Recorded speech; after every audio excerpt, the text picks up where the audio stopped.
Santhosh trophy ഫൈനലിൽ ഇന്ന് services Goa പോരാട്ടം. വൈകിട്ട് 7 മണിക്ക് അരുണാചൽ പ്രദേശിലെ ഗോൾഡൻ ജൂബിലി സ്റ്റേഡിയത്തിലാണ് മത്സരം. മിസോറാമിനെ 1-2 ഗോളുകൾക്ക് തകർത്തായിരുന്നു സർവീസസിന്റെ ഫൈനൽ പ്രവേശനം. സർവീസസിനായി 21-ാം മിനിറ്റിൽ മലയാളി താരം രാഹുൽ രാമകൃഷ്ണനും 83-ാം മിനിറ്റിൽ ബികാഷ് താപ്പയും ഗോൾ നേടി. എന്നാൽ രണ്ടാം പകുതിയുടെ എക്സ്ട്രാ ടൈമിലാണ് മിസോറാമിന്റെ ആശ്വാസ ഗോൾ. ബോക്സിന് മുൻപിൽ കിട്ടിയ ഫ്രീ കിക്ക് പകരക്കാരനായി ഇറങ്ങിയ മാൽസോം ഫെലെ ഗംഭീരമായി സർവീസസ് പോസ്റ്റിന്റെ റൈറ്റ് കോർണറിലേക്ക് തുടുത്തുവിട്ടു. രണ്ടാം സെമിയിൽ മണിപ്പൂരിനെതിരെ 1 ഗോളിന് പിന്നിലായ ഗോവ ഇഞ്ചുറി ടൈമിലും എക്സ്ട്രാ ടൈമിലും ഗോളുകൾ കണ്ടെത്തിയാണ് ഫൈനൽ ഉറപ്പിച്ചത്.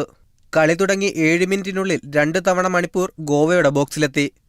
18-ാം മിനിറ്റിൽ ഗാൻബം പച്ചാ സിംഗിന്റെ കിടിലൻ ഷോട്ട് ഗോവയുടെ ഹൃദയം തകർത്തു.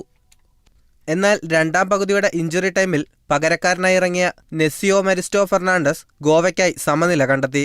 117-ാം മിനിറ്റിൽ നെസ്സിയോ വീണ്ടും ലക്ഷ്യം കണ്ടതോടെ ഗോവ ഫൈനൽ ഉറപ്പിച്ചു. 12-ാം ഫൈനലിൽ 7-ാം കിരീടം ലക്ഷ്യമിട്ട് സർവീസസ് ഇന്ന് കളത്തിലിറങ്ങുമ്പോൾ 14-ാം ഫൈനലിൽ 6-ാം കിരീടമാണ് ഗോവ ലക്ഷ്യമിടുന്നത്.